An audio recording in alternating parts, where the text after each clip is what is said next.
Assalamualaikum warahmatullahi wabarakatuh.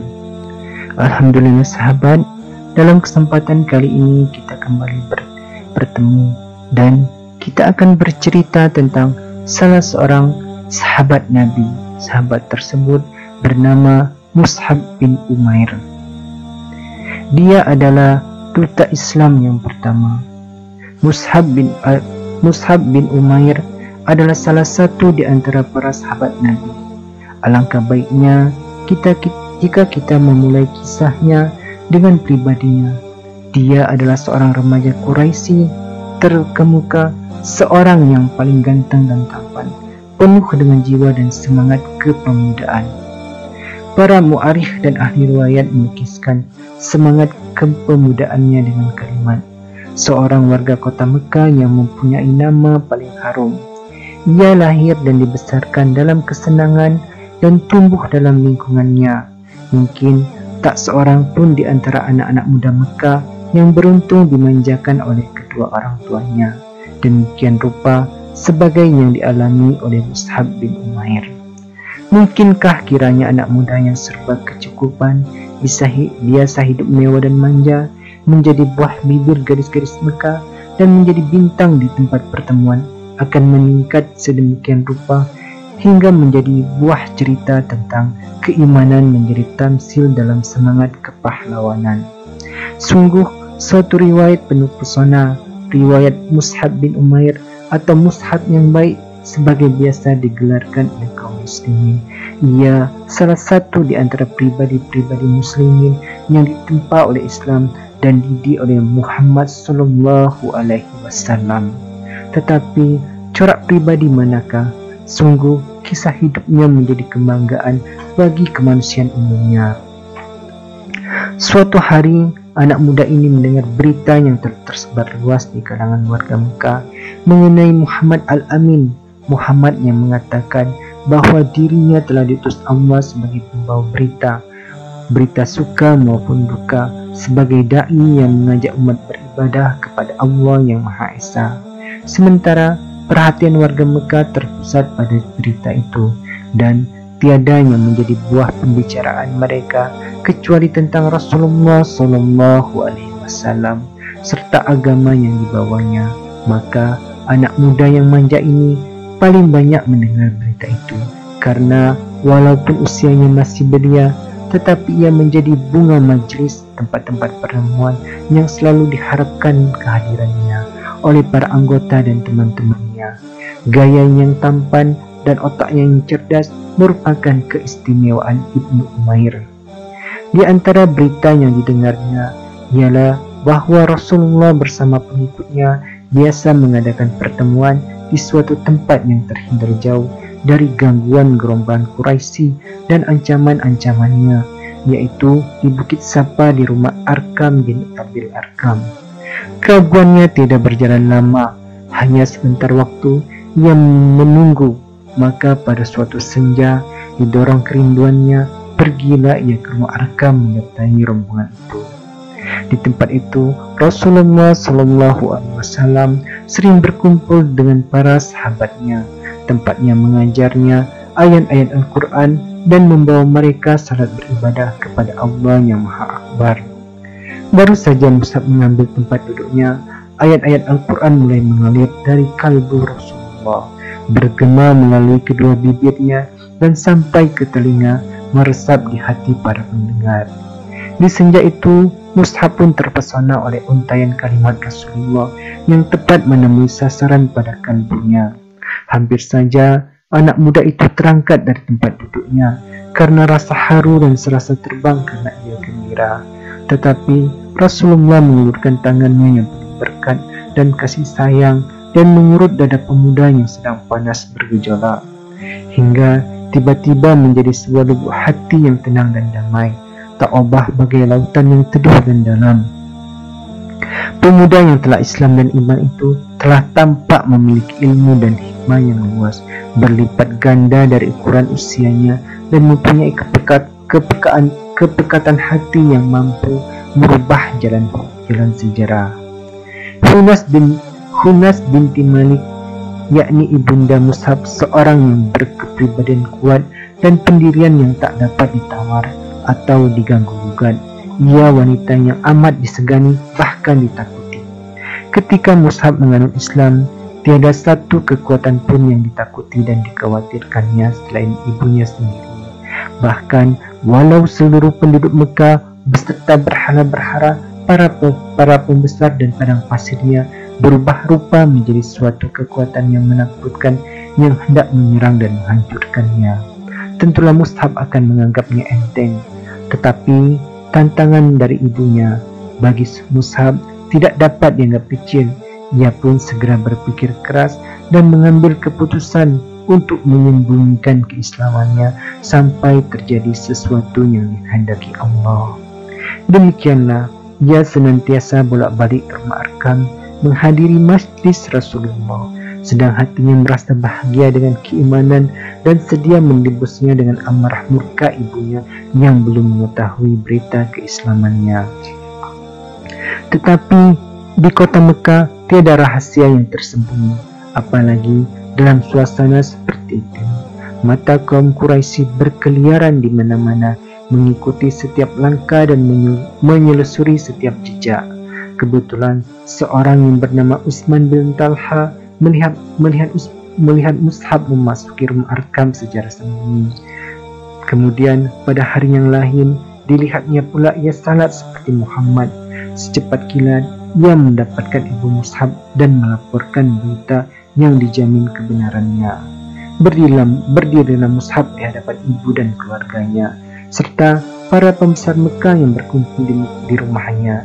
Dengan hati yang yakin dan pasti dibacakannya ayat Al-Quran yang disampaikan Rasulullah untuk mencuci hati nurani mereka, mengisinya dengan hikmah dan kemuliaan, kejujuran dan ketakwaan.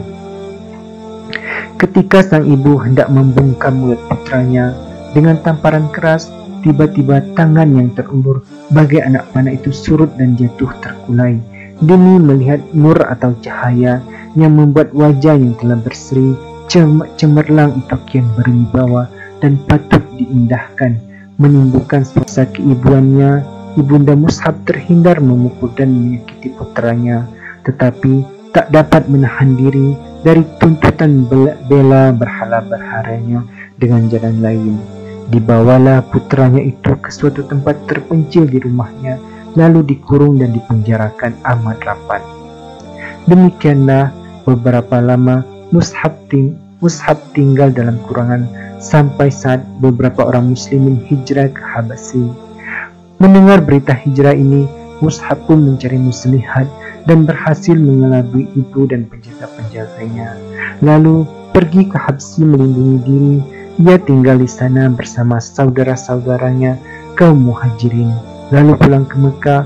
Kemudian ia pergi lagi hijrah kedua kalinya bersama para sahabat atas titah Rasulullah dan karena taat kepadanya. Baik di Habasyi maupun di Mekah, ujian dan penderitaan yang harus dilalui Mus'ab di tiap saat dan tempat kian meningkat. Ia telah selesai dan berhasil menempa corak kehidupannya menurut pola dan model yang telah dicontohkan Muhammad Sallallahu Alaihi Wasallam. Ia merasa puas bahwa kehidupannya telah layak untuk dipersembahkan bagi pengorbanan terhadap penciptanya yang maha tinggi, Tuhannya yang maha akbar.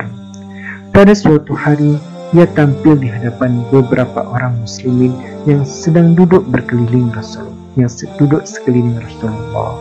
Demi memandang Mus'ab, mereka sama menundukkan kepala dan memejamkan mata. Sementara beberapa orang matanya basah karena duka. Mereka melihat Mus'ab memakai jubah usang yang bertambal-tambal, padahal belum lagi hilang dari ingatannya mereka pakaian sebelum masuk Islam. Tak ubahnya bagaikan kembang di taman, berwarna-warni dan menghamburkan bau yang wangi. Adapun Rasulullah menatapnya dengan pandangan penuh arti, disertai cinta, kasih dan syukur dalam hati pada kedua bibirnya. Tersungging senyuman mulia seraya bersabda, "Dahulu saya lihat Mus'ab ini tak ada yang mengimbanginya dalam memperoleh kesenangan dari orang tuanya, kemudian ditinggalkannya semua itu demi cintanya kepada Allah dan Rasul-Nya. Semenjak ibunya merasa putus asa untuk mengembalikan Mus'hab kepada agama yang lama, ia telah menghentikan segala pemberian yang biasa dilimpahkan kepadanya. Bahkan ia tak sudi nasinya dimakan oleh orang yang telah mengingkari berhala dan patut beroleh kutukan daripadanya, walau anak kandungnya sendiri. Akhir pertemuan Mus'hab dengan ibunya ketika perempuan itu hendak mencoba mengurungnya lagi sewaktu pulang dari Habasyi. Ia pun bersumpah dan menyatakan tekadnya untuk membunuh orang suruhan ibunya bila rencana itu dilakukannya. Karena sang ibu telah mengetahui kebulatan tekad putranya yang telah mengambil satu keputusan, tak ada jalan lain baginya kecuali melepasnya dengan cucuran air mata, sementara Mus'hab mengucapkan selamat berpisah dengan menangis pula. Saat perpisahan menggambarkan kepada kita kegigihan luar biasa dalam kekafiran pihak ibu, sebaiknya kebulatan tekad yang lebih besar dalam mempertahankan keimanan dari pihak anak. Ketika sang ibu mengusirnya dari rumah sambil berkata, "Pergilah sesuka hatimu, aku bukan ibumu lagi," maka Mus'hab pun menghampiri ibu sambil berkata, "Wahai bunda, telah Ananda sampaikan nasihat kepada bunda, dan Ananda menaruh kasihan kepada ibunda. Karena itu, saksikanlah bahwa Tuhan, melainkan Allah, dan Muhammad adalah hamba dan utusannya." Dengan murka dan naik darah ibunya menyahut, "Demi bintang, sekali-kali aku takkan masuk ke dalam agamamu itu. Otakku bisa jadi rusak dan pikiranku takkan diindahkannya lagi." Demikian Mus'hab meninggalkan kemewahan dan kesenangan yang dialaminya selama itu dan memilih hidup miskin dan sengsara. Pemuda ganteng dan perlente itu kini telah menjadi seorang melarat dengan pakaian yang kasar dan usang, sehari makan dan beberapa hari menderita lapar, tetapi jiwanya telah diisi dengan akidah suci dan cemerlang. Berkat sepuhan nur ilahi telah merubah dirinya menjadi seorang manusia lain, yaitu manusia yang dihormati, penuh wibawa dan disegani. Suatu saat Mus'hab dipilih Rasulullah untuk melakukan suatu tugas maha penting. Saat itu ia menjadi duta atau utusan Rasul ke Madinah untuk mengajarkan seluk-beluk agama kepada orang-orang Ansor yang telah beriman dan baiat kepada Rasulullah di Bukit Aqabah. Di samping itu, ia mengajak orang-orang lain untuk menganut agama Allah serta mempersiapkan kota Madinah untuk menyambut hijratul Rasul sebagai peristiwa besar.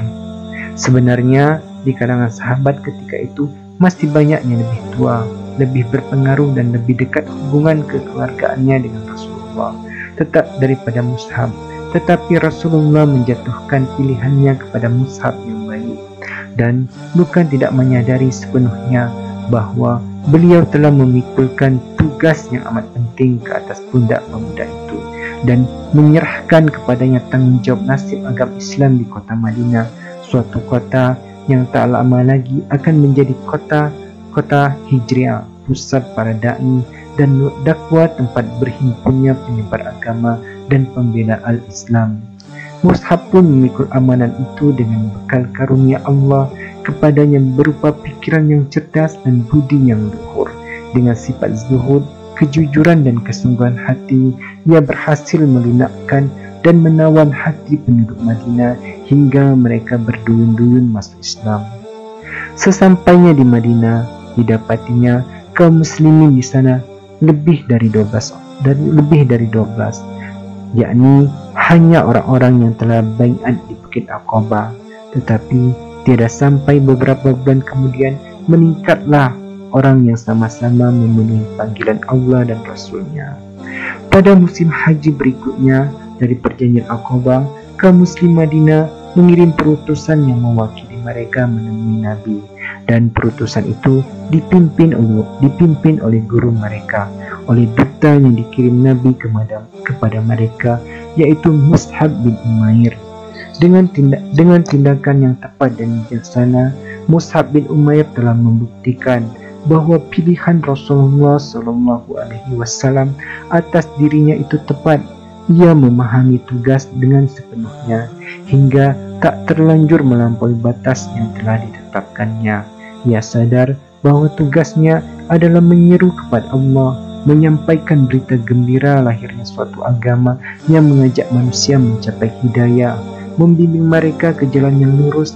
Akhlaknya mengikuti pola hidup Rasulullah yang diimaninya, yang mengemban kewajibannya hanya menyampaikan belaka. Di Madinah, Mus'ab tinggal sebagai tamu di rumah Ashad bin Zarara.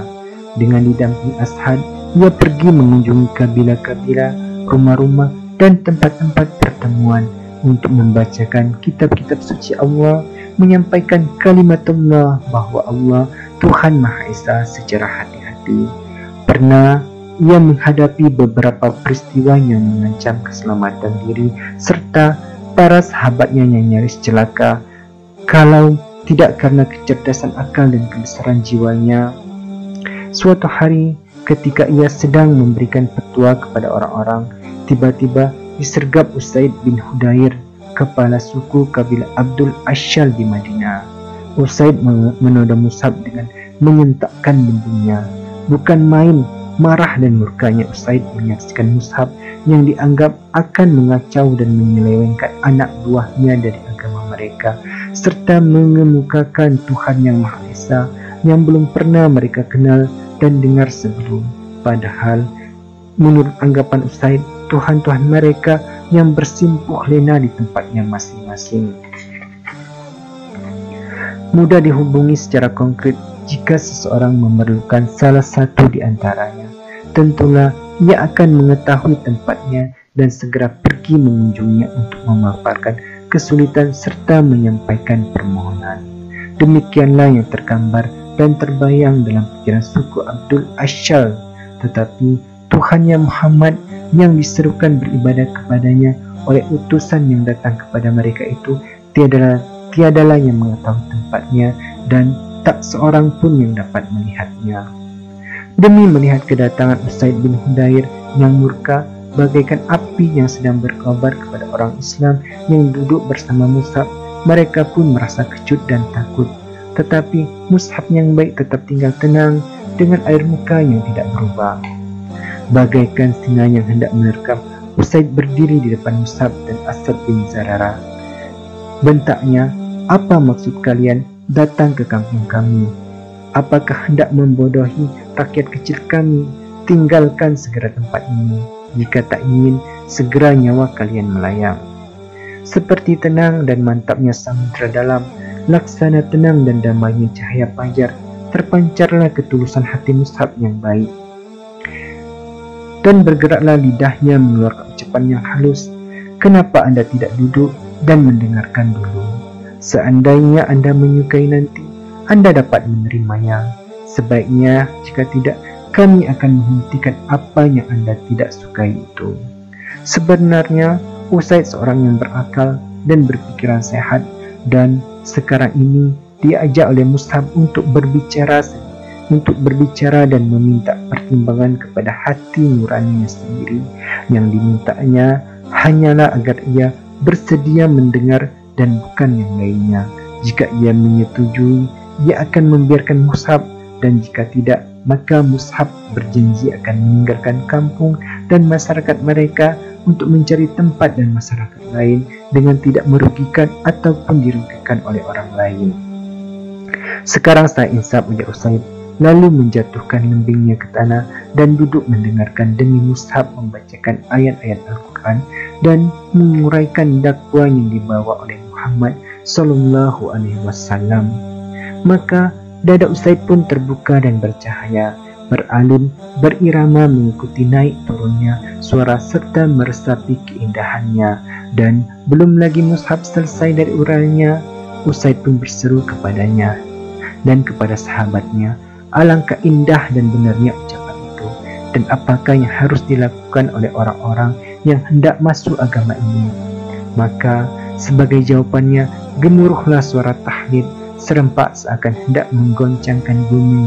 Kemudian ujar Mus'ab, "Hendaklah ia mensucikan diri pakaian dan badannya, serta bersaksi bahwa tiada Tuhan yang hak diibadahi melainkan Allah.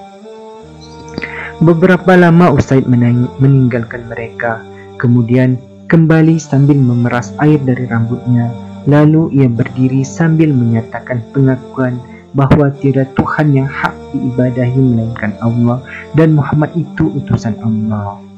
Secepatnya beritu tersiarlah keislaman Usaid, disusul oleh kehadiran Sa'ad bin Mu'az, dan setelah itu mendengar uraian Mus'ab, Sa'ad merasa puas dan masuk Islam. Langkah ini disusul pula oleh Sa'ad bin Ubadah, dan dengan keislaman mereka berarti selesailah persoalan dengan berbagai suku yang ada di Madinah. Maka warga kota Madinah saling berdatangan dan bertanya sesama mereka, jika Usaid bin Hudayr, Sa'ad bin Ubadah, dan Sa'ad bin Mu'az telah masuk Islam, apalagi yang kita tunggu? Ayolah kita pergi kepada Mus'ab dan beriman kepadanya. Kata orang itu, kebenaran terpancar dari celah-celah giginya. Demikianlah duta Rasulullah pertama telah menyampaikan hasil gemilang yang tiada taranya, suatu keberhasilan yang memang wajar dan layak diperolehnya.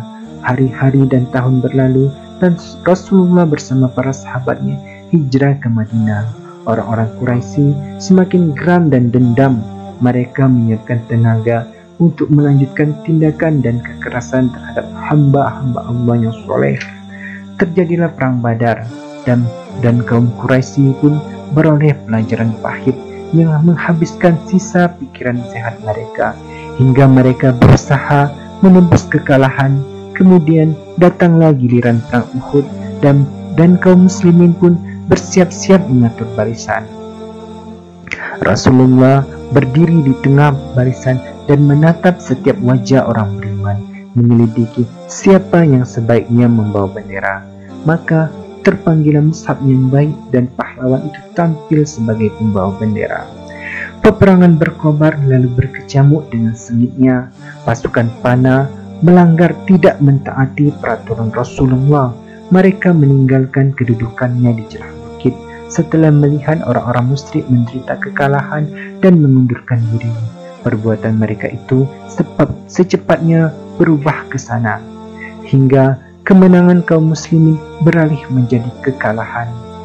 Dengan tiada diduga, pasukan berkuda Quraisy menyerbu kaum muslimin dari puncak bukit. Lalu tombak dan pedang pun berdentang bagaikan mengamuk membantai kaum muslimin yang tengah kacau balau.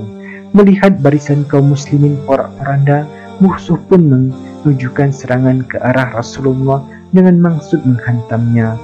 Mus'ab bin Umair menyadari bahwa suasana gawat, maka diacungkannya bendera setinggi-tingginya dan bagaikan auman singa dia bertakbir sekeras-kerasnya, lalu maju murka melompat mengelak dan berputar lalu menerkam. Minatnya tertuju untuk menarik perhatian musuh kepadanya dan melupakan Rasulullah SAW. Dengan demikian dirinya pribadi bagaikan membentuk barisan tentara. Sungguh, walaupun seorang diri, tetapi Mus'ab bertempur laksana pasukan tentara besar. Sebelah tangannya memegang bendera bagaikan tameng kesaktian, sedang yang sebelah lagi membebaskan pedang dengan mata yang tajam. Tetapi musuh kian bertambah banyak juga. Mereka hendak menyeberang dan menginjak tubuhnya untuk mencapai Rasulullah. Sekarang marilah kita perhatikan saksi mata yang akan menceritakan saat-saat terakhir pahlawan besar Mus'ab bin Umair. Berkata Ibnu Sya'ad, diceritakan kepada kami oleh Ibrahim bin Muhammad bin Surah bin Al-Abdari dari bapaknya. Ia berkata, Mus'ab bin Umair adalah pembawa bendera di perang Uhud. Tak kala barisan kaum muslimin pecah, Mus'ab bertahan pada kedudukannya. Datanglah seorang musuh berkuda Ibnu Kumay'ah. Namanya, ia lalu menebas tangannya hingga putus. Sementara Mus'ab mengucapkan, Muhammad itu tiada lain hanyalah seorang rasul yang sebelumnya telah didahului beberapa rasul. Maka dipegangnya bendera dengan tangan kirinya sambil membungkuk melindunginya. Musuh pun menebas tangan kirinya hingga putus.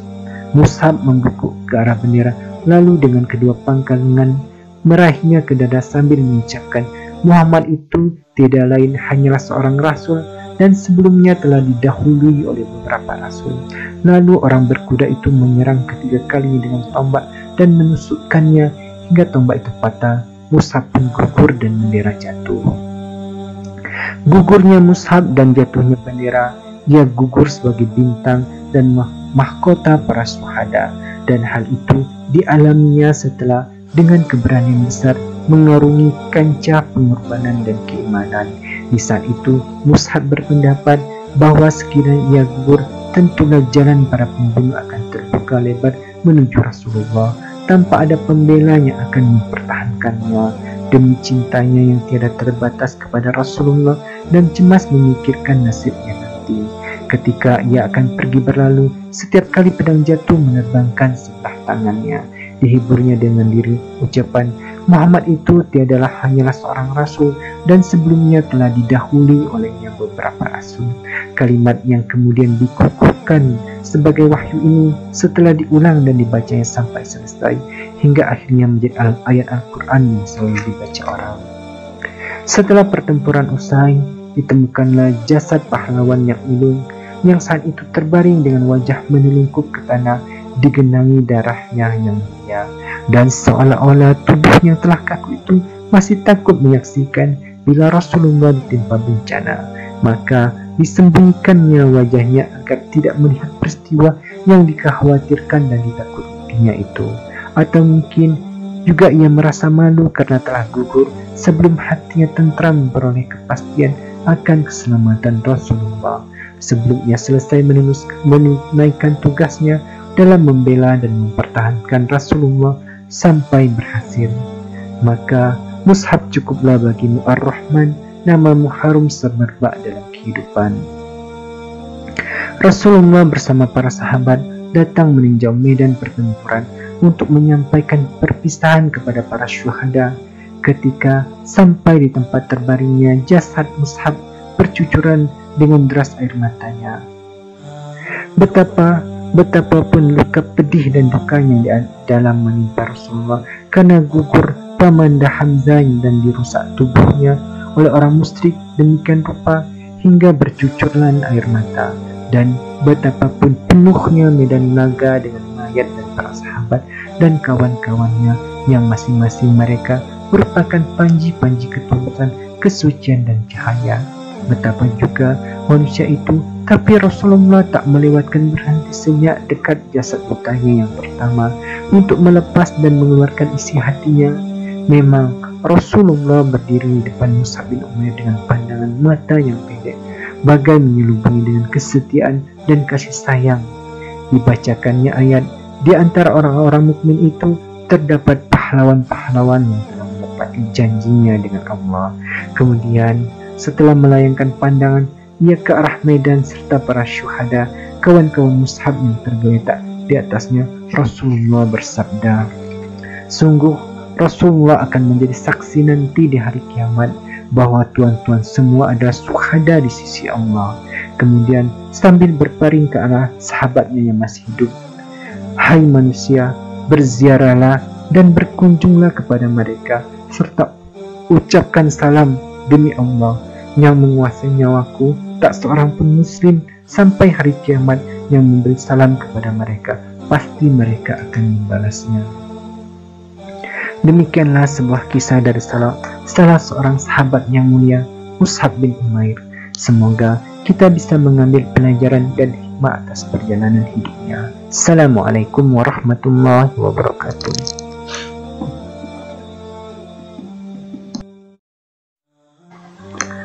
Assalamualaikum warahmatullahi wabarakatuh.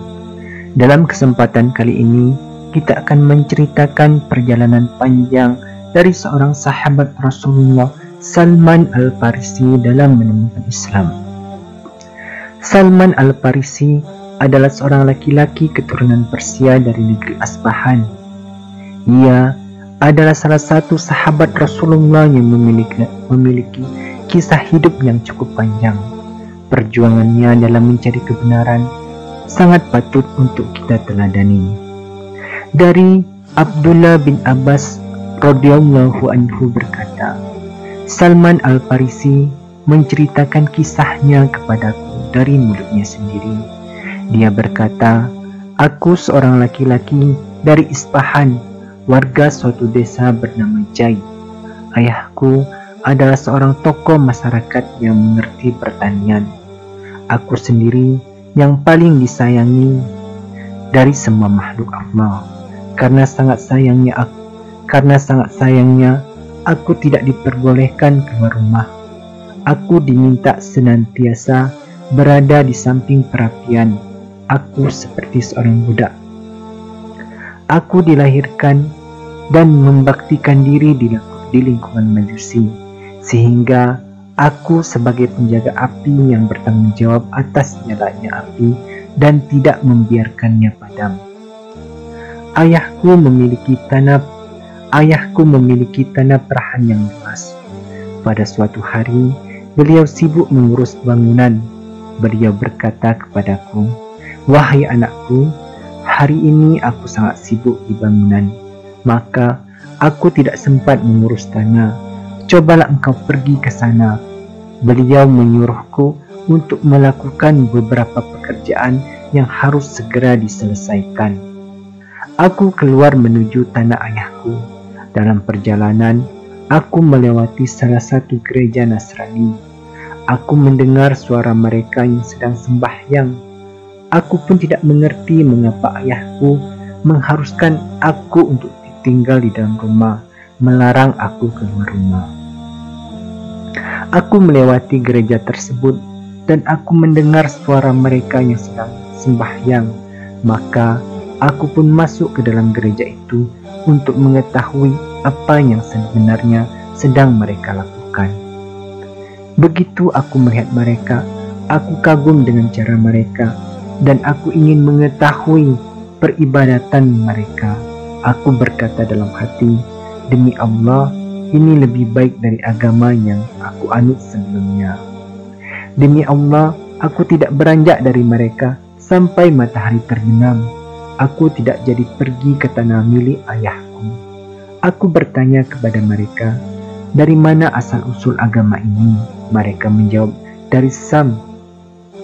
Kemudian aku pulang ke rumah ayahku, padahal ayahku telah mengutus seseorang untuk mencariku.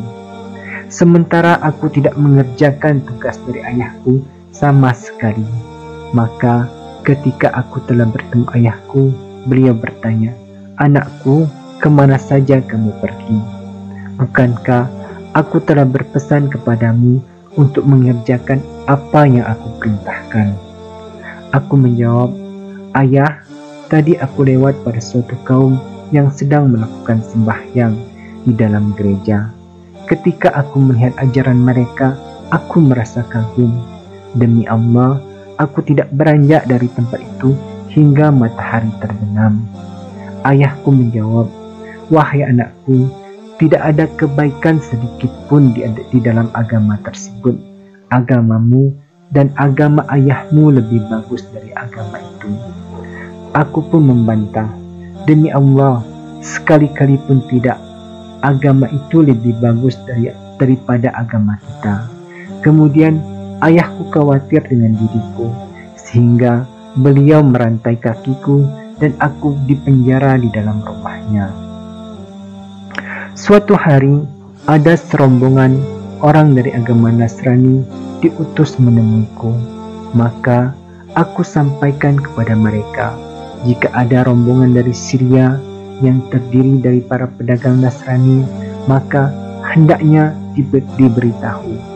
Aku juga meminta agar apabila para pedagang itu telah selesai urusannya dan akan kembali ke negerinya, memberiku izin bisa menemui mereka. Kemudian para pedagang itu akan kembali ke negerinya. Mereka memberitahu kepadaku. Kemudian rantai besi yang mengikat kakiku aku lepas. Lantas aku pergi bersama mereka sehingga aku pun tiba di Sam. Sesampainya aku di Sam, aku bertanya, siapakah orang yang ahli agama di sini? Mereka menjawab, seorang uskup yang tinggal di gereja. Kemudian aku menemuinya.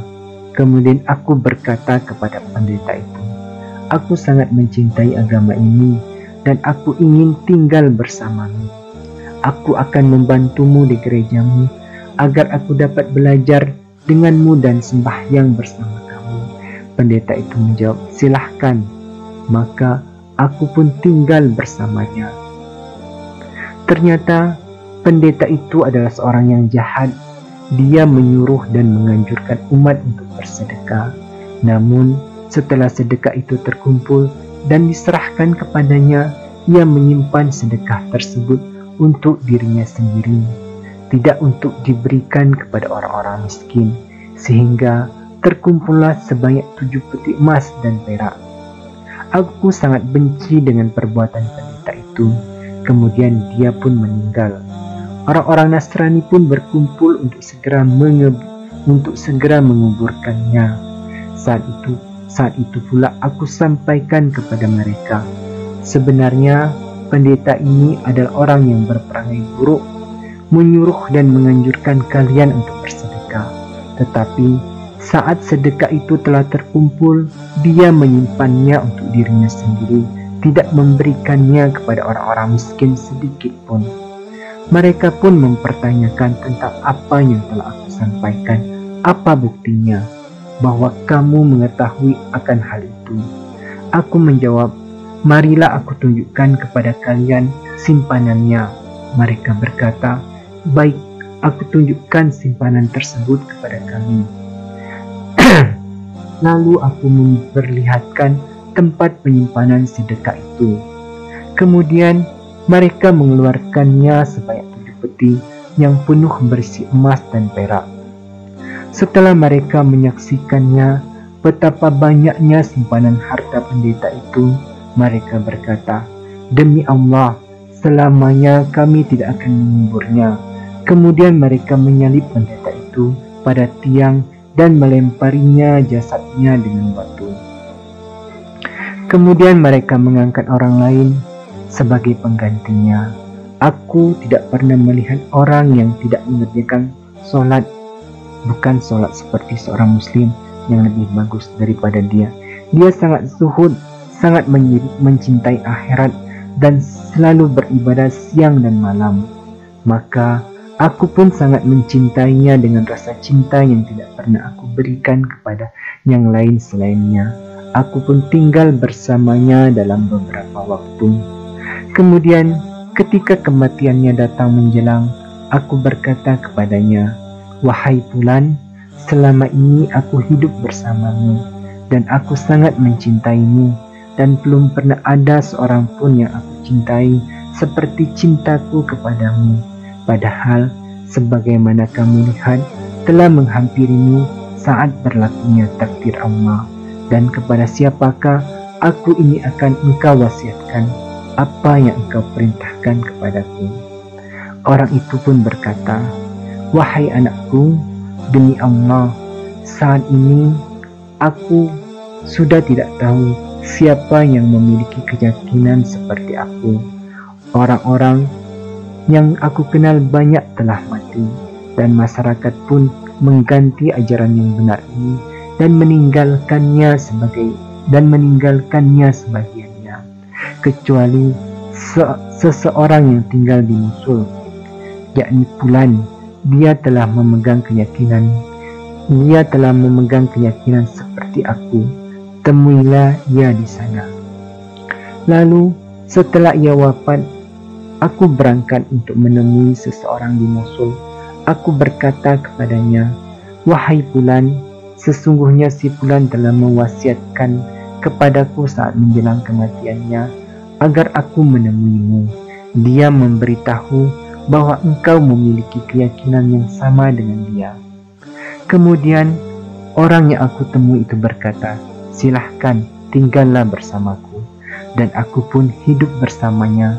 Aku dapati ia sangat baik sebagaimana yang telah diterangkan oleh si Fulan kepadaku. Namun kini ia pun dihampiri kematian, dan ketika kematian menjelang, aku bertanya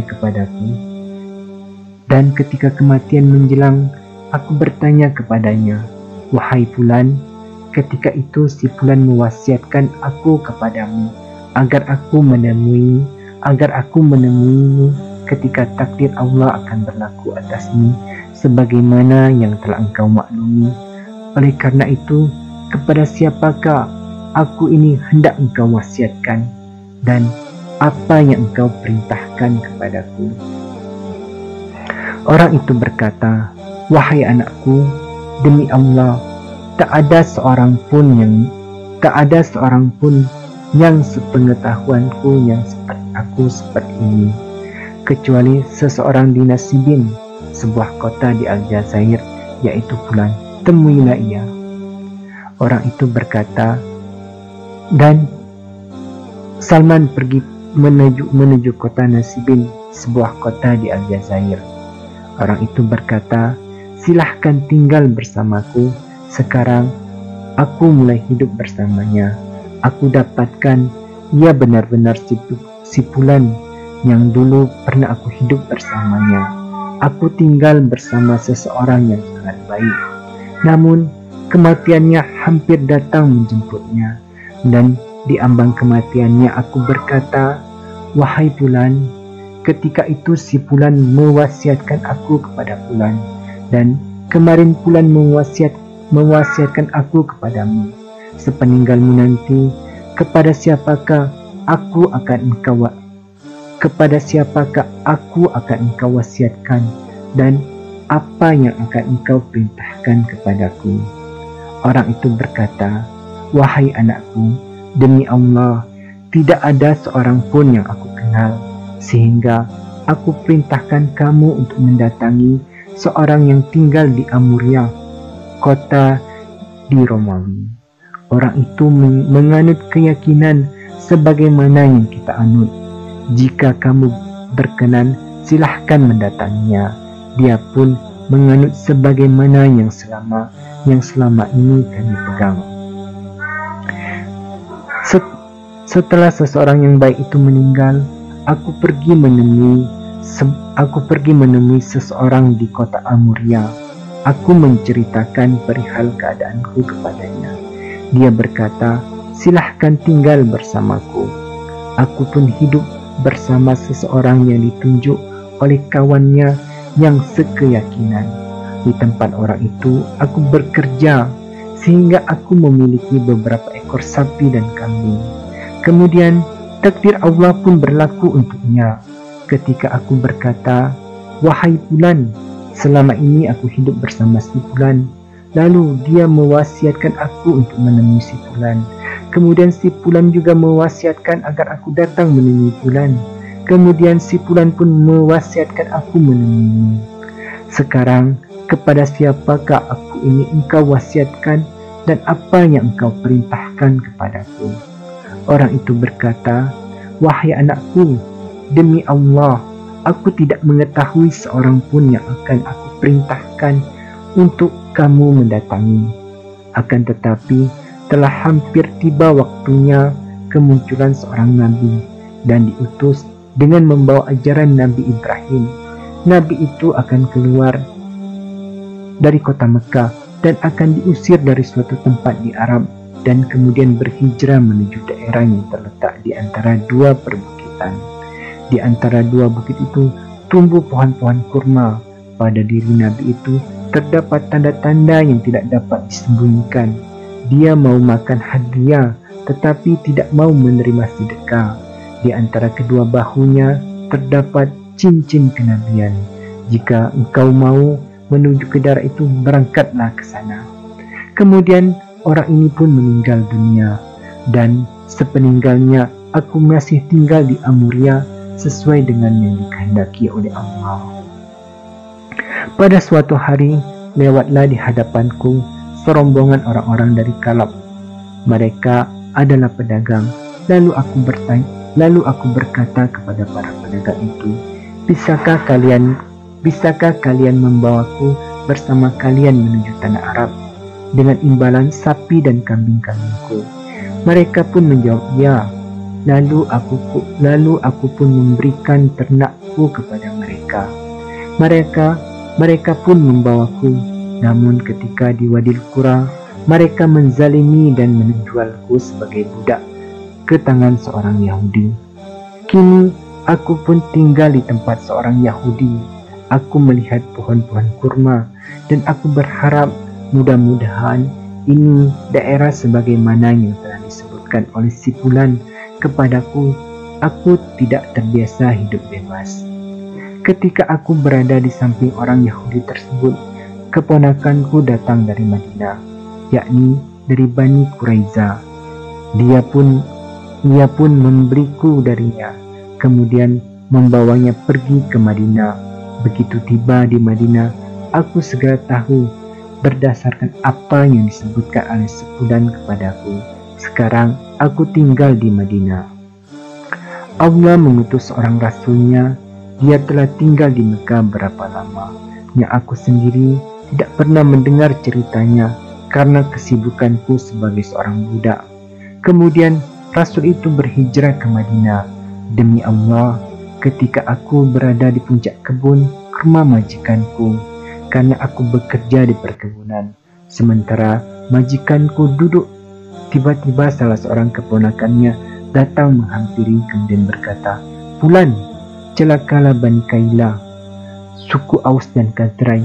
Mereka kini sedang berkumpul di Kuba menyambut seorang yang datang dari Makkah. Pada hari ini mereka percaya bahwa orang itu adalah Nabi." Tak kala aku mendengar pembicaraannya, tubuhku gemetar sehingga aku khawatir akan terjatuh menimpa majikanku. Kemudian aku pun turun dari pohon dan bertanya kepada keponakannya, "Apa yang tadi engkau katakan?" Majikan itu akhirnya marah, kemudian memukulku dengan pukulan keras, kemudian berkata, "Apa urusanmu menanyakan hal ini? Lanjutkan pekerjaanmu." Aku menjawab, "Tidak ada maksud apa-apa.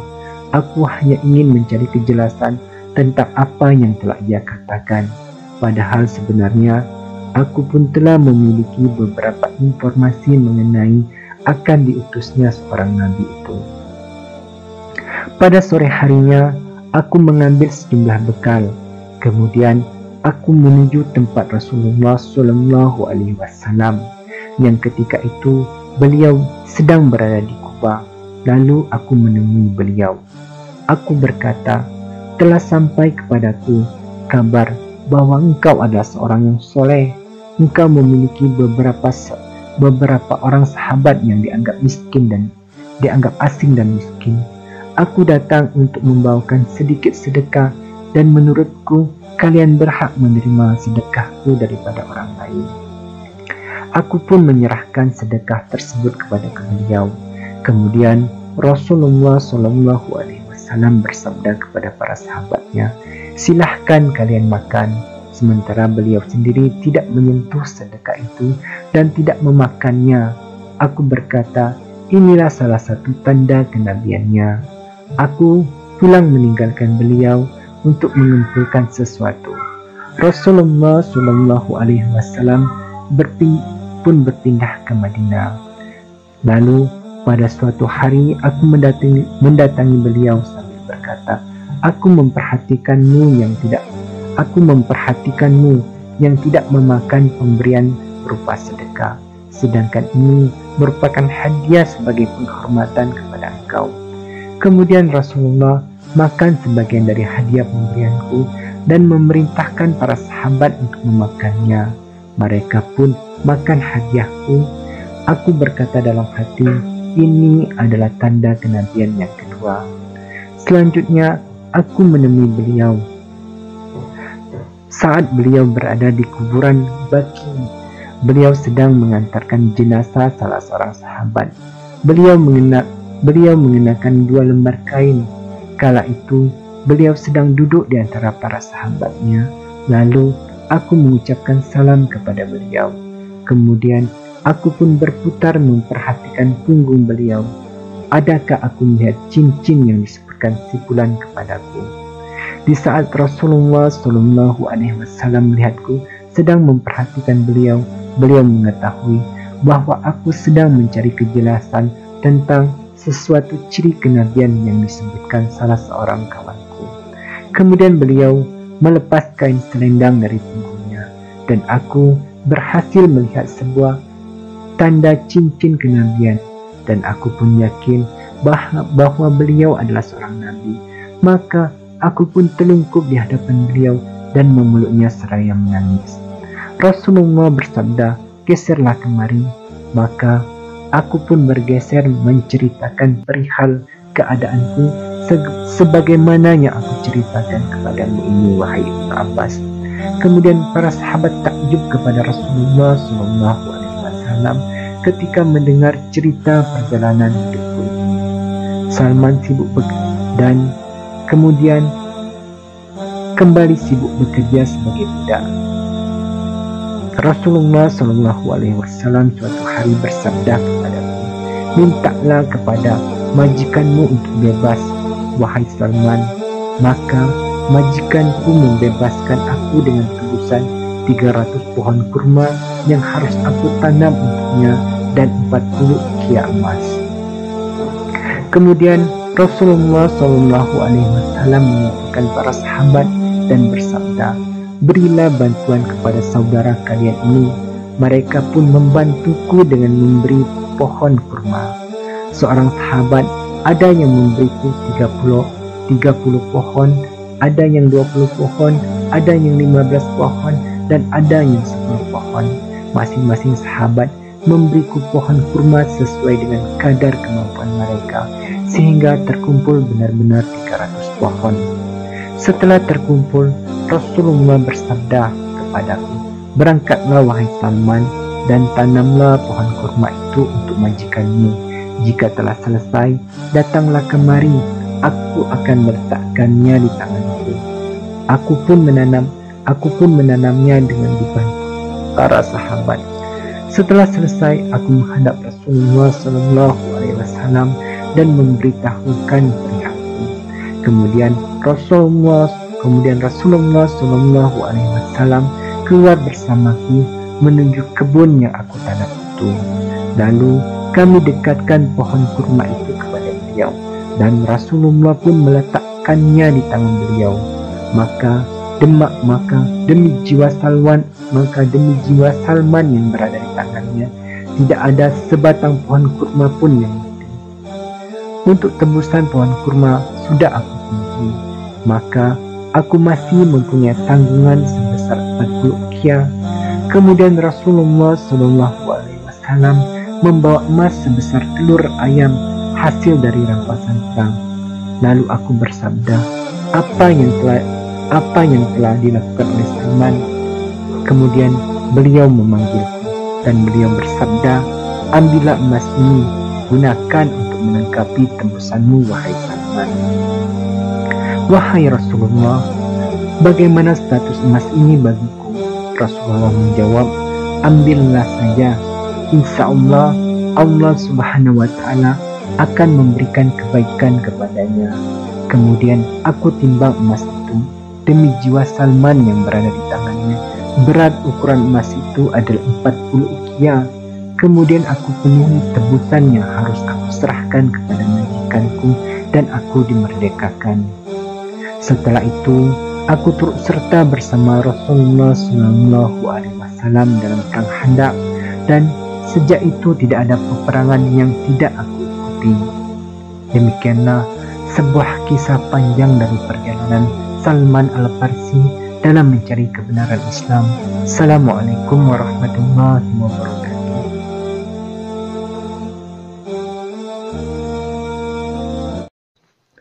Assalamualaikum warahmatullahi wabarakatuh. Dalam kesempatan kali ini kita akan berkisah tentang salah seorang sahabat Rasulullah, yaitu Abu Dzar Al-Ghifari. Dialah tokoh gerakan hidup sederhana.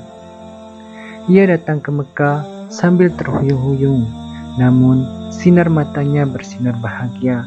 Memang sulitnya perjalanan dan teriknya matahari yang menyengat tubuhnya cukup menyakitkan, namun tujuan yang hendak dicapainya telah meringankan penderitaan dan meniupkan semangat kegembiraan.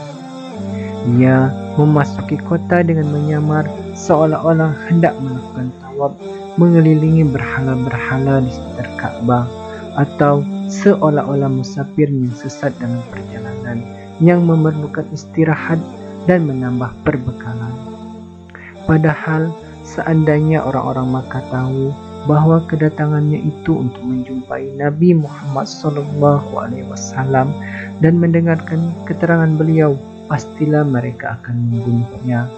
Ia terus melangkah sambil memasang telinga, dan setiap didengarnya orang mengatakan tentang Rasulullah, ia pun mendekat dan menyimak dengan hati-hati, sehingga dari cerita yang tersebar di sana-sini diperolehnya petunjuk yang dapat mengarahkannya ke kediaman Nabi Muhammad dan mempertemukannya dengan beliau. Pada suatu pagi, lelaki itu, Abu Dzar Al-Ghifari, pergi ke tempat tersebut. Didapatinya Rasulullah sedang duduk seorang diri. Ia mendekat, kemudian menyapa, "Selamat pagi wahai kawan sebangsa." "Waalaikumsalam wahai sahabat," jawab Rasulullah. "Bacakanlah kepadaku hasil gubahan Anda." "Ia bukan syair hingga dapat digubah, tetapi Al-Quran yang mulia," kata Rasulullah. Kemudian Rasulullah membacakan wahyu Allah Subhanahu wa ta'ala. Tak berselang lama kemudian Abu Dzar berseru, "Aku bersaksi bahwa tiada Tuhan selain Allah, dan aku bersaksi bahwa engkau adalah hamba dan utusannya." "Anda dari mana? Anda dari mana kawan sebangsa?" tanya Rasulullah. "Dari Ghifar," jawabnya. Bibir Rasulullah menyunggingkan senyum, dan di wajahnya diliputi rasa kagum dan takjub. Abu Dzar juga tersenyum karena ia mengetahui rasa terpendam di balik kekaguman Rasulullah setelah mendengar bahwa orang yang telah mengaku Islam di hadapannya secara terus terang itu adalah seorang laki-laki Ghifar. Ghifar adalah suatu kabilah atau suku yang tidak ada taranya dalam soal menempuh jarak.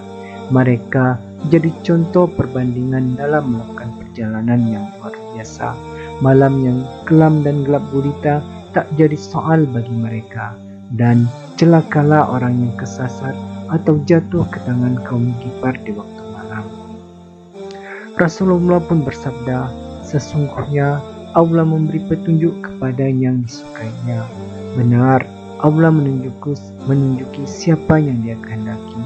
Abu Dzar adalah salah seorang yang dikehendakinya memperoleh petunjuk. Orang yang dipilihnya akan mendapat kebaikan. Ia termasuk orang yang pertama-tama masuk Islam. Urutannya di kalangan muslimin adalah yang kelima atau yang keenam. Jadi ia telah memeluk agama itu di masa-masa awal hingga keislamannya termasuk dalam barisan terdepan. Lelaki yang bernama Jundub bin Junada ini termasuk seorang yang radikal dan revolusioner, telah menjadi watak dan tabiatnya menentang kebatilan dimanapun ia berada, dan kini kebatilan itu nampak di hadapannya. Berhala-berhala yang disembah oleh para pemujanya, orang-orang yang merendahkan kepala dan akal mereka.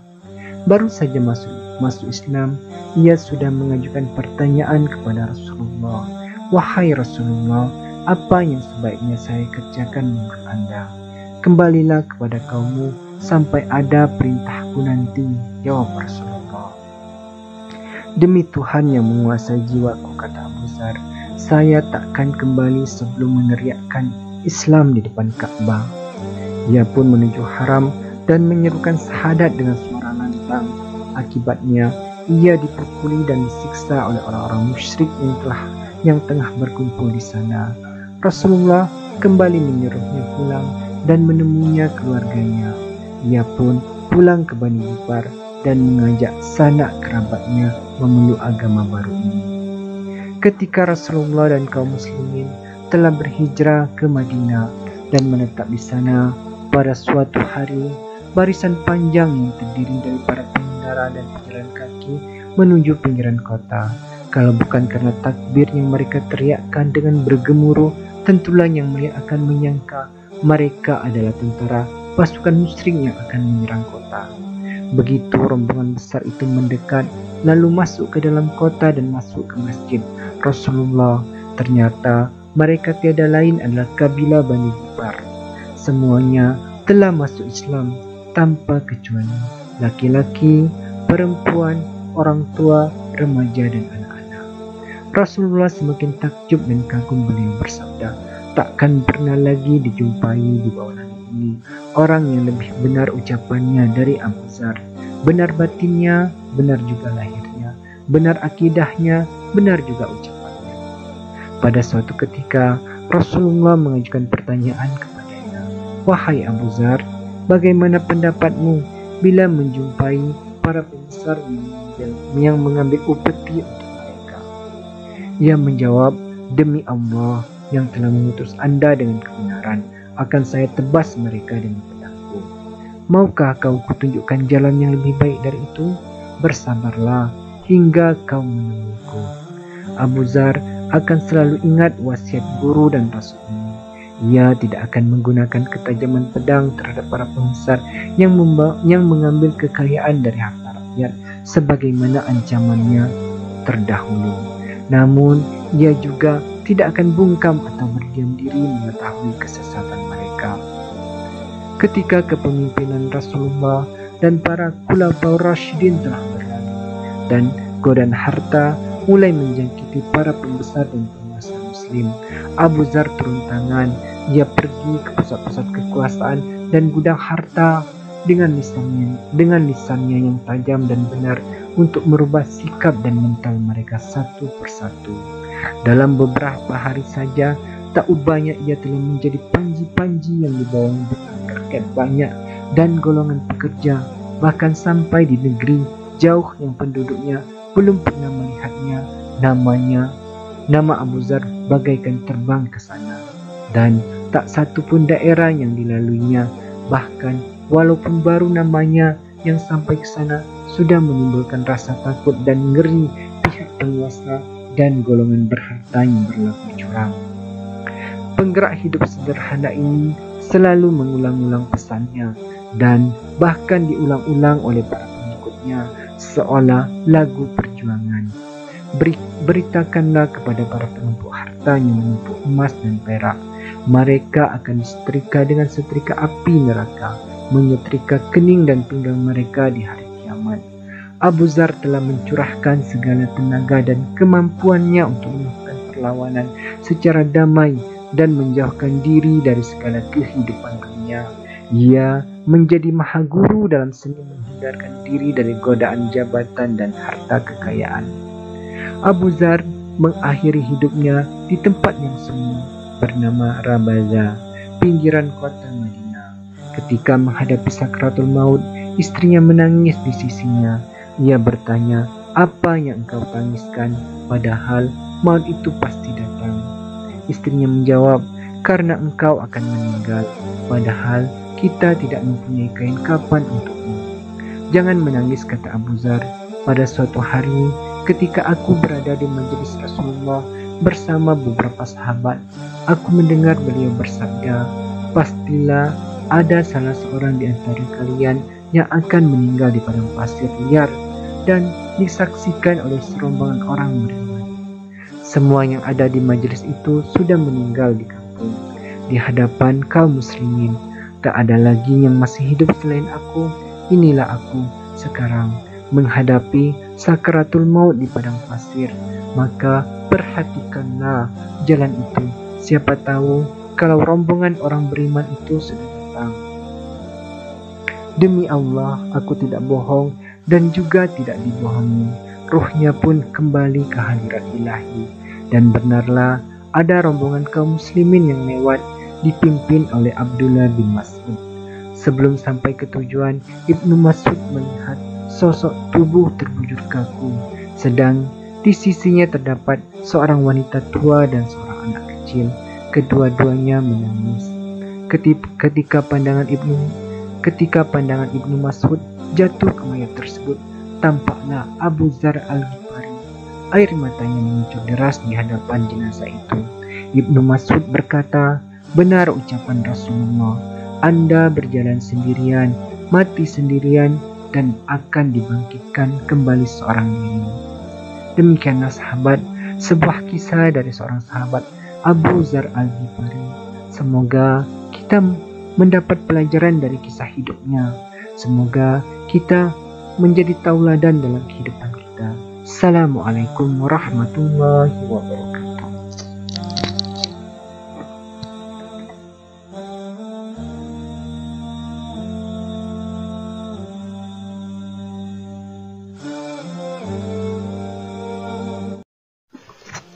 Assalamualaikum warahmatullahi wabarakatuh.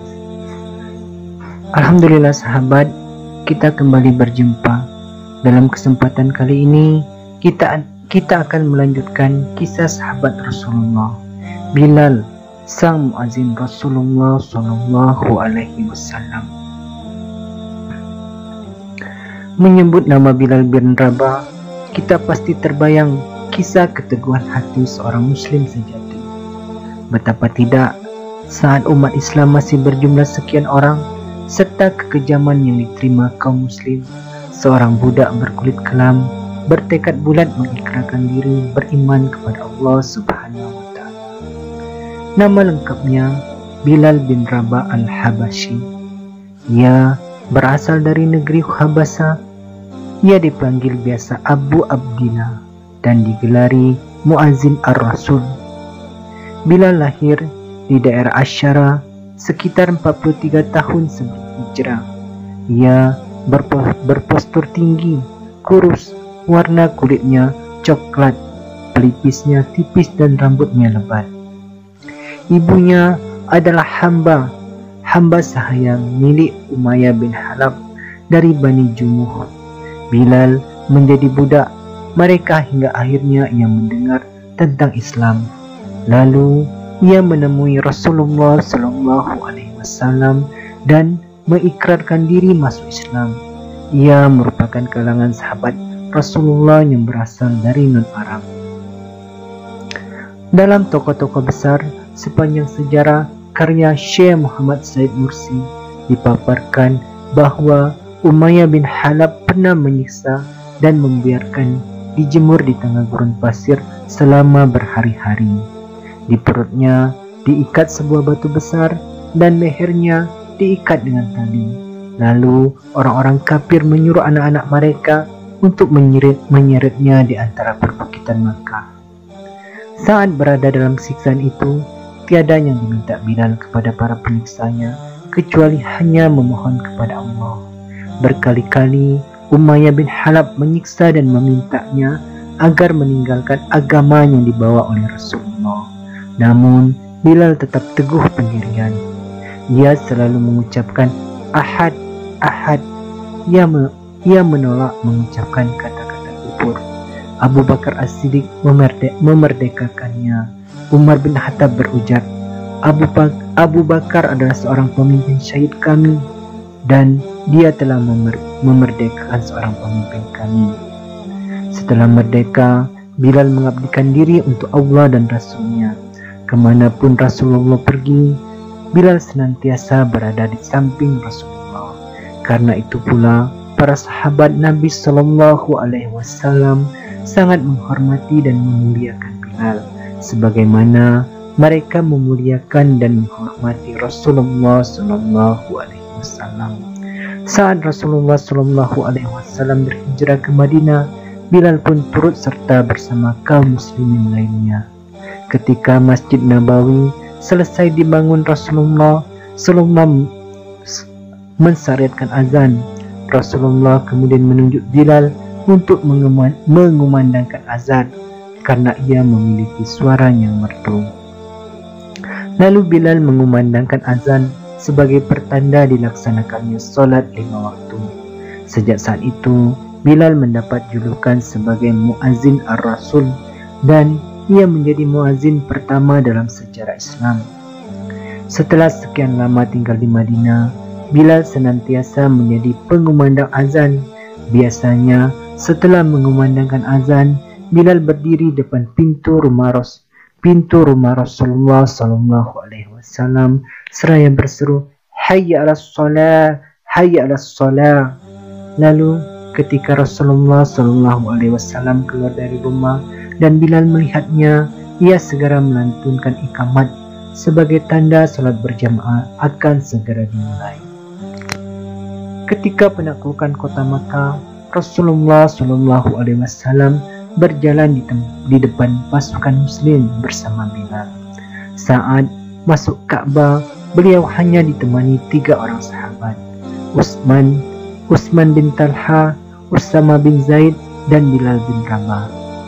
Tak lama kemudian, waktu sholat zuhur pun tiba. Ribuan orang berkumpul di sekitar Rasulullah SAW, termasuk orang kafir Quraisy yang baru masuk Islam. Pada saat yang sangat bersejarah itu, Rasulullah SAW memanggil Bilal agar segera naik ke atap Ka'bah untuk mengumandangkan azan. Tanpa menunggu perintah kedua, Bilal segera beranjak dan melaksanakan perintah tersebut dengan senang hati. Ia pun mengumandangkan azan dengan suaranya yang bersih dan jelas. Orang-orang semakin banyak berkumpul. Azan yang dikumandangkan Bilal merupakan azan pertama di Makkah. Ribuan pasang mata memandang Bilal dan ribuan lidah mengikuti kalimat azan yang dikumandangkan. Saat sampai pada kalimat Asyhadu anna Muhammadar Rasulullah, Juwairiyah binti Abu Jahal berfirman, "Sungguh Allah telah mengangkat kedudukanmu. Memang kami tetap akan salat, tapi demi Allah kami tidak menyukai orang yang telah membunuh orang-orang yang kami sayangi." Maksud Juwairiyah adalah ayahnya yang tewas dalam perang Badar. Sejak saat itu, Bilal pun terkenal dengan muazin Rasul. Bahkan ia menjadi muazin tetap saat Rasul masih hidup. Tidak ada orang lain yang menggantikan Bilal. Yang lain pun tak keberatan Bilal melakukannya. Namun saat Rasulullah SAW wafat dan ketika salat akan dikumandangkan, Bilal pun segera berdiri untuk melaksanakan kewajibannya. Saat itu jasad Rasulullah masih terbungkus kain kafan dan belum dikebumikan. Maka ketika Bilal sampai pada kalimat Asyhadu anna Muhammadar Rasulullah, tiba-tiba suaranya terhenti. Bilal menangis. Ia tidak sanggup mengangkat suaranya. Bilal merasakan sedihnya ditinggalkan oleh manusia yang paling dicintainya. Tak hanya kaum muslim, Allah pun mencintai Rasulullah SAW. Seperti di komando, tangisan Bilal diiringi oleh kaum muslimin yang hadir. Mereka semua menangis karena ditinggal pergi sang kekasih. Dalam suar Min Hayati Syahaba karya Dr. Abdurrahman Ra'fat Ba'syah dipaparkan bahwa sejak kepergian Rasulullah SAW, Bilal hanya sanggup mengumandangkan azan selama 3 hari. Setiap sampai kepada kalimat Asyhadu anna Muhammadar Rasulullah, ia langsung menangis terseduh-seduh. Begitu pula kaum muslimin yang mendengarnya, larut dalam tangisan pilu. Kemudian Bilal mendatangi Abu Bakar As-Siddiq yang menggantikan posisi Rasulullah sebagai pemimpin umat Islam, agar dia diperkenankan untuk tidak mengumandangkan azan lagi. Ia seakan tidak sanggup melakukan. Permohonan itu pun dikabulkan Abu Bakar. Sejak saat itu Bilal tak pernah lagi menjadi muazin bagi seseorang. Pernah Bilal melakukannya ketika Khalifah Umar mengunjunginya di Damaskus. Namun ia pun hanya sampai pada kalimat Asyhadu anna Muhammadar Rasulullah. Ia lagi-lagi menangis mengingat Rasulullah SAW. Bahkan Umar pun turut menangis. Azan yang dikumandangkan Bilal mengingatkan Umar ketika bersama-sama dengan Rasulullah SAW, orang yang paling dicintainya. Kini sang muazin Rasulullah itu sudah berpulang sejak 14 abad silam, tepatnya pada tahun ke-20 Hijriah. Namun namanya masih harum hingga kini. Bahkan di sejumlah masjid di Indonesia Mungkin juga di negara lainnya, nama Abu Azim selalu tercantum dengan tulisan Bilal. Ini menunjukkan sebagai penghormatan kepada sang muazin Rasulullah, pengumandang azan pertama di dunia. Semoga Allah memberikan tempat yang mulia di sisinya. Demikianlah sahabat, kisah dari seorang tokoh muslim, seorang sahabat Rasulullah yang begitu cinta terhadap Rasulullah. Assalamualaikum warahmatullahi wabarakatuh. Assalamualaikum warahmatullahi wabarakatuh. Alhamdulillah sahabat, kita kembali bertemu. Dalam kesempatan kali ini, kita akan melanjutkan kisah-kisah sahabat Rasulullah, yaitu Abdullah bin Umar, sang peniru Rasulullah. Abdullah bin Umar mengikuti jejak Nabi Muhammad sejak beranjak remaja, di saat dia menemani ayahandanya Umar bin Khattab dalam perang Badar. Namanya Abdullah bin Umar. Suatu ketika, anak ini berharap diizinkan mendapatkan posisi paling depan sebagai pejuang. Namun, ditolak oleh Rasulullah karena usianya yang masih muda. Namun, Abdullah tak menyerah. Dia tetap menemani ayahnya ketika hendak hijrah ke Madinah. Dia tetap menepati janjinya di jalan Allah hingga usia senja. Abdullah dikenal sebagai sosok peniru Rasulullah. Bahkan ketika hendak sholat, dia meniru gaya Rasulullah menunggangi unta. Baru kemudian salat 2 rakaat seperti yang dilakukan Rasulullah. Aisyah istri Rasulullah memuji kesetiaan Abdullah. Tak seorang pun mengikuti jejak langkah Rasulullah di tempat-tempat pemberhentiannya sebagaimana dilakukan oleh Ibnu Umar. Perawi hadis yang berhati-hati karena ketekunannya selalu mengikuti langkah Nabi. Dia pun sering menjadi perawi hadis, namun dia selalu bersikap hati-hati dalam menyampaikannya. Dia tidak akan menyampaikan hadis Rasulullah jika tidak ingat dengan seluruh kata-kata Rasulullah. Ini karena dia tidak ingin terselip atau berkurangnya satu huruf saja dari apa yang disampaikan Rasulullah. Tak hanya itu, ketika memberikan fatwa, dia tetap berhati-hati dan menjaga diri. Dia pun tidak berijtihad karena khawatir fatwa yang diberikannya salah. Dia juga menolak ketika ditawari jabatan hakim oleh Utsman bin Affan. Karena amanah itu hanya 3 macam. Hakim yang tanpa ilmu dan hakim yang menggunakan nafsu akan masuk neraka. Sedangkan hakim yang ijtihadnya benar adalah yang adil, tetapi tidak berdosa dan tidak berpahala. Utsman berharap alasan tersebut tidak tersebar karena khawatir banyak masyarakat yang mengikuti jejaknya sehingga tak ada lagi yang mau menerima jabatan hakim. Namun, bukan berarti tindakan Abdullah adalah kurang tepat karena dia berpikir masih banyak sahabat Rasulullah yang dapat memegang jabatan tersebut. Abdullah berharap untuk selalu meningkatkan ibadah dan ketaatannya kepada Allah. Apalagi saat Islam sedang berjaya, umat Islam begitu mudah mendapatkan harta dan jabatan. Maka hal itu menjadi ujian bagi Abdullah ketika remaja. Abdullah pernah bermimpi di masa Rasulullah SAW. Saya bermimpi seolah-olah tanganku ada selembar kain beludru. Tempat mana saja yang saya ingin surga, maka beludru itu akan menerbangkan ke istana. Hafsah saudaranya menceritakan mimpi tersebut kepada Rasulullah. Sang Nabi berkata, Abdullah akan menjadi laki-laki yang paling utama masuk surga seandainya dia sering sholat malam dan banyak melakukannya. Sejak saat itu hingga ujung usia, dia tak pernah meninggalkan qiyamul lail saat bermukim maupun menjadi musafir. Dia menghidupkan malam dengan sholat, membaca Al-Quran dan berzikir menyebut Allah hingga bercucuran air mata ketika mendengar ayat Al-Quran tentang peringatan. Itulah sedikit kisah dari seorang peniru Rasulullah, Abdullah bin Umar. Semoga kita bisa mendapatkan ibrah dan pelajaran dari sedikit perjalanan hidupnya. Assalamualaikum warahmatullahi wabarakatuh. Assalamualaikum warahmatullahi wabarakatuh. Alhamdulillah sahabat, kita kembali berjumpa. Dalam kesempatan kali ini, kita akan melanjutkan kisah para sahabat Rasulullah. Dia adalah Sa'ad bin Abi Waqqas, lelaki penghuni surga.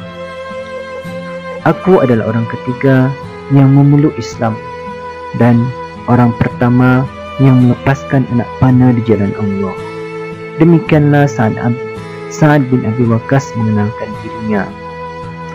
Sa'ad bin Abi Waqqas bin Wahib bin Abdi Manaf hidup di tengah-tengah Bani Zahra yang merupakan paman Rasulullah SAW.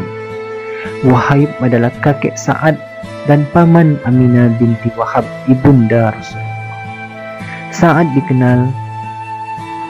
dikenal orang karena ia adalah paman Rasulullah dan beliau sangat bangga dengan keberanian dan kekuatan serta ketulusan iman Sa'ad. Nabi bersabda, "Ini adalah pamanku, perlihatkan kepadaku paman kalian." Keislamannya termasuk cepat karena ia mengenal baik pribadi Rasulullah, mengenal kejujuran dan sifat amanah beliau. Ia sudah sering bertemu Rasulullah sebelum beliau diutus menjadi Nabi. Rasulullah juga mengenal Sa'ad dengan baik, hobinya berperang dan orangnya pemberani. Sa'ad sangat jago memanah dan selalu berlatih sendiri. Kisah keislamannya sangat cepat dan ia pun menjadi orang ketiga dalam deretan orang-orang yang pertama masuk Islam, as-sabiqunal awwalun. Sa'ad adalah seorang pemuda yang sangat patuh dan taat kepada ibunya.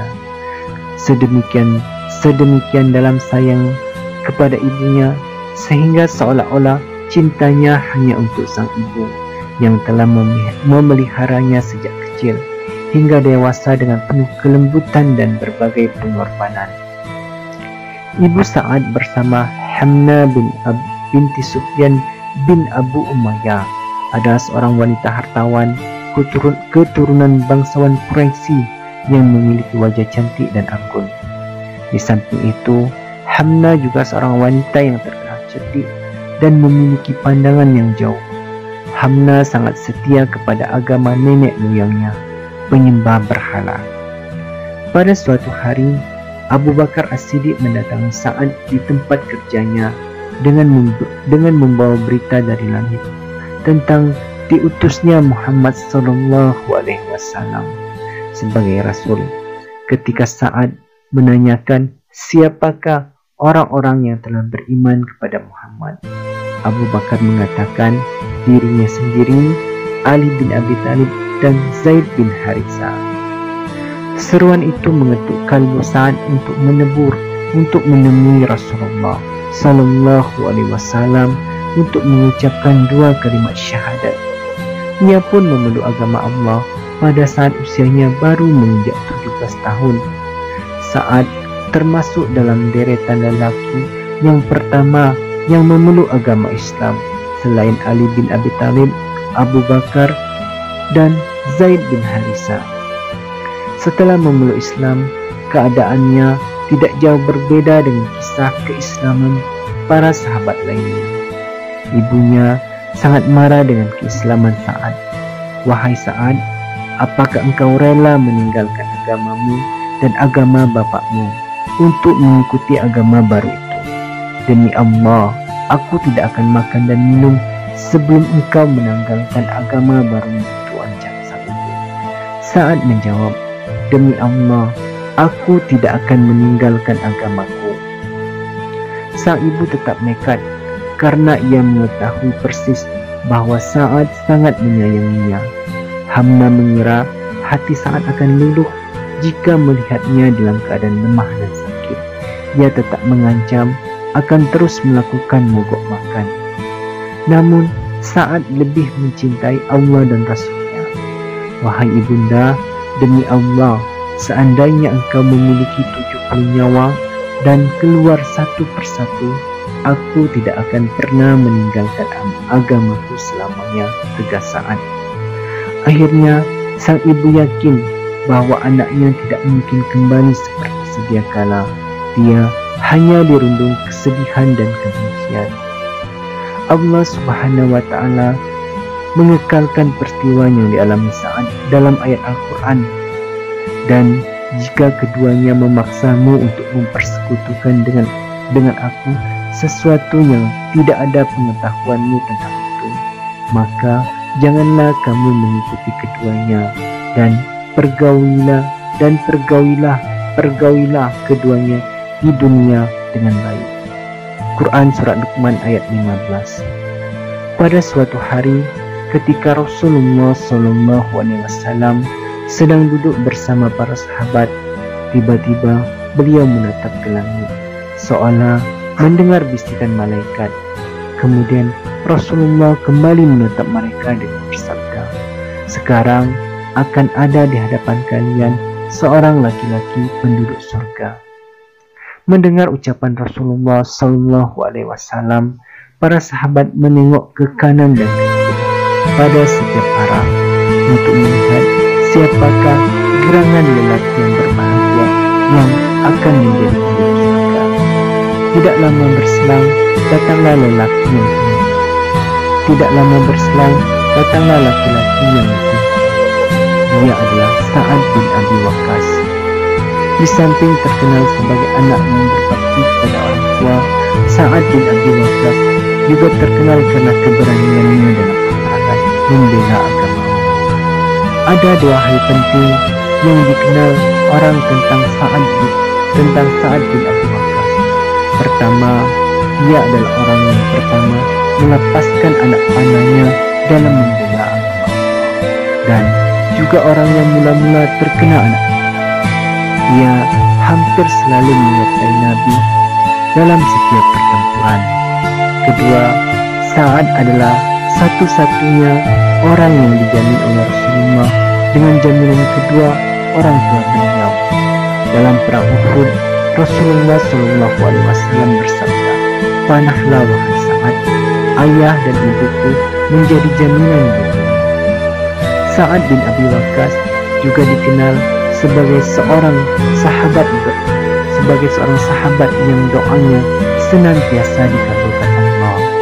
Qais meriwayatkan bahwa Rasulullah pernah bersabda, "Ya Allah, kabulkanlah Sa'ad jika dia berdoa." Sejarah mencatat hari-hari terakhir Sa'ad bin Abi Waqqas ketika ia memasuki usia 80 tahun. Dalam keadaan sakit, Sa'ad berpesan kepada para sahabatnya agar ia dikafani dengan jubah yang digunakan dalam perang Badar, perang kemenangan pertama kaum muslimin. Pahlawan perkasa ini menghembuskan nafas yang terakhir pada tahun 55 Hijriah dengan meninggalkan kenangan indah dan nama mahal. Ia dimakamkan di pemakaman batu makamnya para syuhada. Demikianlah sahabat, sedikit cerita dari seorang sahabat yang mulia, Sa'ad bin Abi Waqqas. Semoga bisa menjadi pelajaran dan bisa meneladaninya dalam kehidupan kita sehari-hari. Assalamualaikum warahmatullahi wabarakatuh.